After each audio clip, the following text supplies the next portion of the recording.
한 장의 서류가 불붙이고 한 번의 거부가 세계를 뒤흔든다. 한국은 이제 침묵하지 않는다. 2035년 서울의 심장부 강남에서 상상할 수 없는 사건이 터진다. 일본이 기존 대사관을 허물고 초현대식 스마트 대사관 건설을 추진하자 한국 정부는 단호히 반대하며 역사적 상처와 민족의 자존심을 이유로 허가를 거부한다. 일본은 즉각 반발하며 외교적 주권 침해를 주장하고 국제사회는 숨을 죽인다. 한국은 왜 이토록 강경하게 나섰나? 단순한 외교 마찰인가? 아니면 더 깊은 음모가 도사리고 있나? 이 사건은 대사관 건설을 넘어선다. 한국의 첨단 기술, 국민의 단합된 의지, 그리고 역사적 정의가 얽힌 이 갈등은 한일 관계의 새로운 전환점을 만든다. 일본의 숨겨진 의도, 한국의 비밀 전략, 그리고 세계의 열띤 반응은 무엇일까? 2025년의 현실을 직시하자.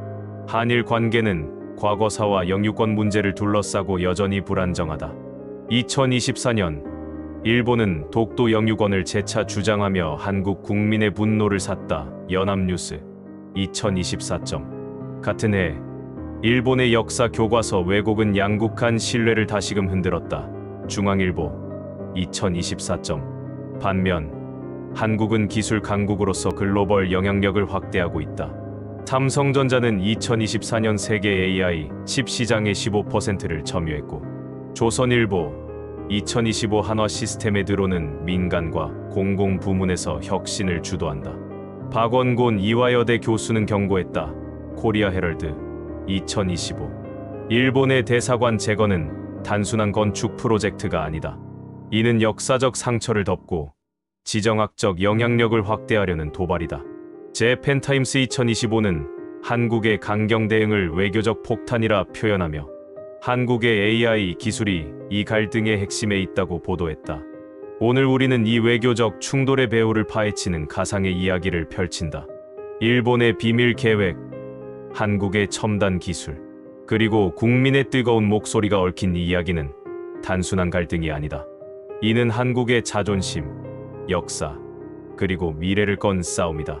지금 그 비밀의 문을 열어보자. 2035년 7월 서울 강남은 전 세계의 이목을 집중시킨다. 일본은 기존 대사관을 철거하고 초현대식 스마트 대사관을 세우려 한다. 이 건물은 AI 감시 시스템, 데이터 수집 장비, 그리고 자율보안 드론을 탑재한 최첨단 시설로 설계되었다. 하지만 한국 정부는 이를 역사적 상처에 대한 명백한 도발로 규정하며 건설 허가를 전면 거부한다. 일본은 즉각 반발한다. 한국은 외교적 주권을 침해했다. 유엔과 미국의 중재를 요청한다. 하지만 한국의 반대는 감정적 반응이 아니었다.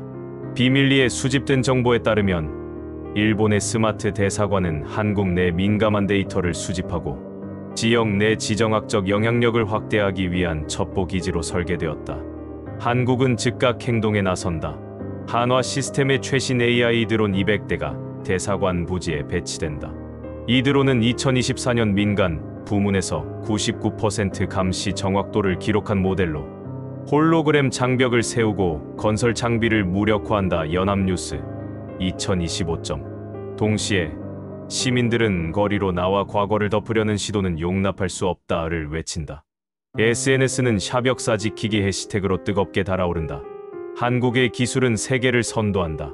2024년 삼성전자는 글로벌 AI 칩 시장의 15%를 점유하며 미국 30%과 중국 25%를 위협했다.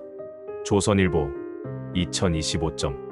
한화 시스템에 들어오는 군사와 민간 부문에서 혁신을 이끌며 1초에 12개 표적을 식별하고 99.5% 정확도로 감시한다. 국방부 2024점. 한국의 R&D 투자는 2024년 52억 달러로 일본 49억 달러를 앞질렀다.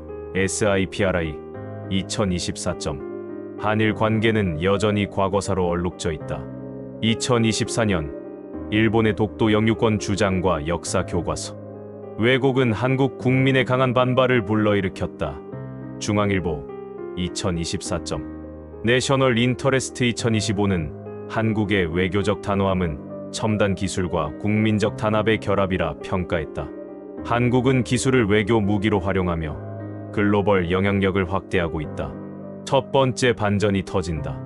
일본은 대사관 건설을 강행하기 위해 러시아의 악명 높은 사이버 용병 단체를 고용해 한국의 AI 드론 시스템을 해킹하려 한다. 이 소식은 서울을 뒤흔든다. 한화 시스템의 서버가 공격받고 드론 네트워크가 일시적으로 마비된다. 박소연은 KAIST에서 개발한 15억 달러 규모의 군사 블록체인 기술을 활용해 해킹을 차단한다. 조선일보 2025점. 그녀의 팀은 러시아 용병의 배후를 추적하던 중 충격적인 사실을 발견한다. 일본의 스마트 대사관은 단순한 외교 시설이 아니라 한국의 민감한 데이터를 수집하고 동아시아 내 첩보 네트워크를 강화하기 위한 기지였다. 한국은 이 사실을 국제사회에 폭로한다. 일본은 이를 부인하며 한국의 과민 반응이라 주장하지만 증거는 명백하다. 유엔과 미국은 중재에 나서지만 상황은 더욱 복잡해진다. 두 번째 반전이 터진다. 한국의 시민단체 역사정의 네트워크는 AI 분석을 통해 대사관 부지가 일제강점기 강제징용 피해자의 소유지였음을 밝혀낸다.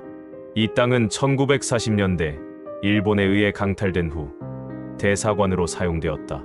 국민의 분노는 폭발한다. 자업정의 회복 해시태그가 전 세계 트렌드 1위에 오른다. 박소연의 팀은 AI 드론을 업그레이드해 대사관 부지를 24시간 감시하며 일본의 모든 건설 시도를 차단한다. 이 드론은 한화 시스템의 최신 모델로 2025년 기준 0.1초 내에 침입을 탐지한다. 연합뉴스 2025. 이집트, 폴란드 등 한국의 방산 동맹국들은 한국의 입장을 지지하며 일본의 압력을 가한다. 이 갈등의 중심에는 한국의 청년들이 있었다. 박소연은 KAIST에서 AI 박사 학위를 받고 한화 시스템에 입사한 천재 엔지니어다. 그녀는 3년간 팀과 함께 일본의 첩보 기술을 뛰어넘는 드론 시스템을 개발했다. 이 시스템은 2024년 민간 테스트에서 99.9% 정확도로 침입자를 탐지하며 세계 기록을 세웠다. 중앙일보 2025.